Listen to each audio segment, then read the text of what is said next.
had a situation happen a couple years ago during COVID. My mother passed away. She was actually killed by her new husband. Oh my gosh, man. Yeah, they were both in their late 70s, and they left me with quite a bit of money. Wow. So I never made more than about 85 grand a year, and then was left with a couple $1 million.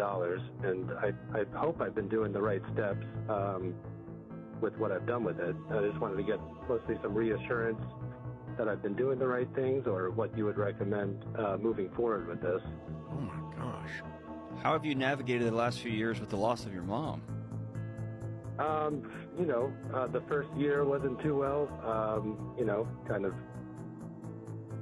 Kind of went backwards probably a little bit, and then I got a couple kids, and I tried to get myself together and be better for my kids, and I think I've been doing pretty well the last 2 years. How old are you, John? 36. Okay. And I assume the husband's been put in jail? No, he killed himself afterwards. Oh, gosh. Yeah. In our house that we grew up in. Oh, I'm so sorry. Well, that just makes it, managing $2 million that you don't know how to manage is freaky enough, and then you put this layer on it, it just gets super freaky, right? Yeah, it's a little more than that. We were left about $2.5 million from our parents, and then he left us another $1.1 million. Oh, wow.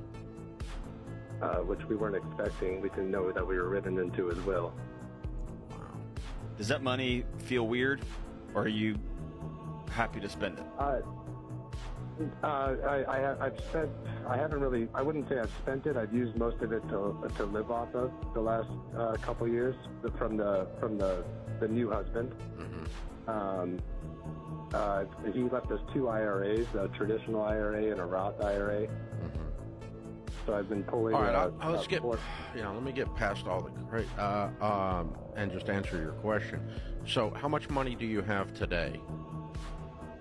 Today, let me just flip over here. I've got total between properties and everything. Yes.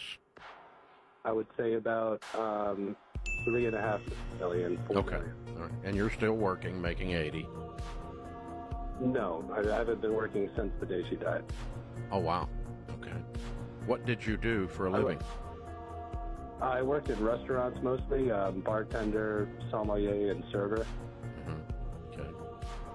Okay. And the reason I didn't go back to work was a lot of that. The reason why I made good money was because I was always forward about my life and talking to people about things in my life, and I just felt like I couldn't do that anymore. Well, you can't go into this part of the story anyway. Wow. Okay. Are you married still or single? No, I've never been married. I'm single. You said you had kids. Okay. Yeah, 2 children. One that I have full custody of, one that I split custody. Okay. An important part of your recovery moving forward is you're gonna have to get a job. Yeah. You're gonna have to get a purpose, a thing to do, a thing to go to, a thing that you are a part of. That the world's gonna be better because you were a part of it. You got that? Yeah, I feel that as well. Okay. Yeah, it's time to go back to work, Jonathan. Doing something. Yeah, I'm actually starting a business this year, a tour boat business. A what business? Tour boat? A tiki boat, tour boat. Oh, okay. All right. You're buying the boat and gonna do tours and do trips on the boat. When? Yeah. The boat's going to be delivered in April or May of this year, and we should be operating by June. Okay. What did you spend on that boat?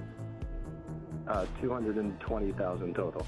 Okay. All right. Now you're going to be leaning in, learning how to run a business, learning how to handle and operate the boat. You're going to be leaning in on all of this. I really want you to go make a living for your sake, because at 36, doing nothing is not a plan. Okay. Yeah. Emotionally, spiritually. John's right about that. Now, so let's pretend that you're making a living. You don't need this money then, right? So now we just need to invest this money well.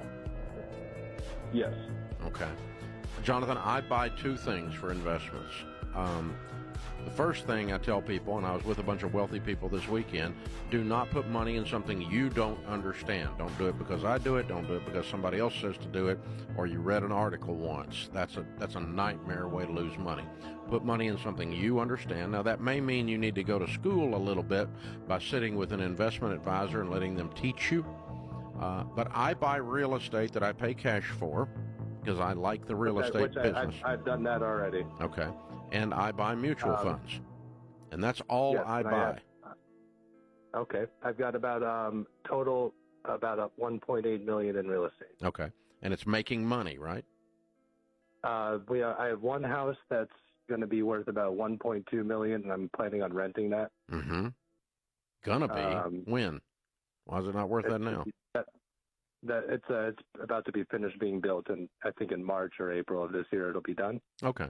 All right. So you're going to have and then I have another rental house, and then I have the house I live in. Okay. That's fine. Great. Now manage those to where they make a good return on the amount of money you have tied up in them.